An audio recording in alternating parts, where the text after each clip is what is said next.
Im Bereich der Duschen ist es bei Cludi unser Ziel, mit einer möglichst einfach verständlichen Sortimentsstrategie jedem Kundenwunsch gerecht zu werden.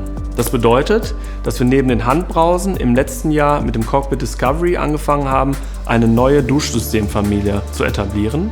Diese werden wir in diesem Jahr durch das Cockpit Explorer erweitern.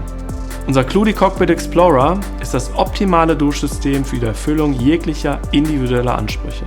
Durch sein zeitloses, kompaktes Design ist es auch sehr gut verwendbar für die Renovierung auch kleinerer Bäder.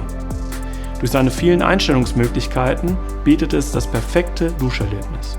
Der Thermostat ist sehr ergonomisch und kompakt.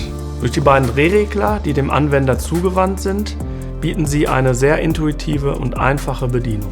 Durch die Touch-Proof-Technologie wird das Thermostat nicht heiß und schützt dementsprechend vor Verbrühungen.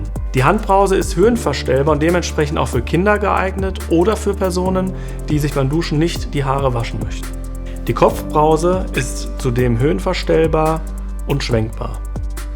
Die Wandhalterung ist höhenverstellbar und dementsprechend gerade in der Renovierung auf bestehende Bohrlöcher anzubringen. Das Duschsystem besticht durch eine hohe Materialität und Qualität. Die Bedieneinheit zum Beispiel ist komplett ohne Kunststoff verarbeitet und das gesamte Produkt ist made in Germany. Der Cludi Cockpit Explorer ist das perfekte Duschsystem für Jung und Alt, sowie für kleine und auch große Bäder im Neubau und auch in der Renovierung.